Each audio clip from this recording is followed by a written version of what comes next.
Hello welcome everyone. यस्तो प्रकारको तपाईँले भिडियो देख्नुभएको होला इन्स्टाग्राम रिल्समा र टिकटक भिडियोमा। यो एकदमै ट्रेन्डिङमा रहेको छ। यो सजिलोसँग कसरी बन्छ म आज सिकाउँछु। त्यसको लागि तपाईँ सुरुमा जानुपर्ने हुन्छ क्यापकटमा जानुपर्ने हुन्छ। क्यापकटमा क्लिक गर्नुहोस् अनि त्यसपछि तपाईँले क्यापकटमा गइसकेपछि तपाईँ जानुपर्ने हुन्छ टेम्प्लेट अप्सनमा गएर सर्च टेम्प्लेटमा क्लिक गरेर तपाईँले त्यहाँ सर्च गर्नुपर्ने हुन्छ काली नागिन के जैसा जुल्फे तेरा टेम्प्लेट हान्ने बित्तिकै आउँछ। यहाँ सुरुमा हेर्न सक्नुहुन्छ, यहाँ माथि नै आउँछ यो कालो कलरमा रहेको। यो हेर्न सक्नुहुन्छ, यही टेम्प्लेट नै हो। तपाईँले अब युज गर्नुपर्ने हुन्छ। यसलाई युज गर्न धेरैले जानिसक्नु भएको छ, त्यही पनि मैले एकचोटि सर भनिदिन्छु। युज टेम्प्लेटमा क्लिक गर्नु, त्यसपछि यहाँ आफ्नो दुईवटा फोटो सिलेक्ट गर्नु र प्रिभ्यूमा क्लिक गर्नुहोस्। प्रिभ्यूमा क्लिक गर्ने बित्तिकै तपाईँको टेम्प्लेटमा भिडियो रेडी भइहाल्छ। हेर्न सक्नुहुन्छ, तपाईँले तल टेक्स्टमा क्लिक गरेर टेक्स्ट बदल्न चाहनुभयो भने सक्नुहुन्छ।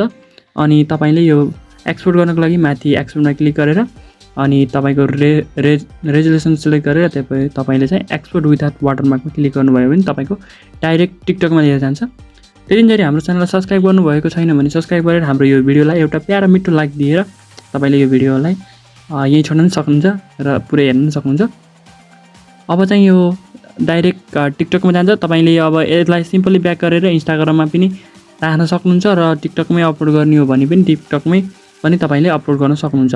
र जसलाई थाहा छैन, मैले चाहिँ हाम्रो यो च्यानलमा अहिले अर्निङवाला एपहरू पनि हाल्न लागिरहेको छु। तपाईँलाई मनपर्छ भने तपाईँले त्यो पनि युज गर्न सक्नुहुन्छ। आजलाई भन्ने भिडियो यति नै रहेको थियो।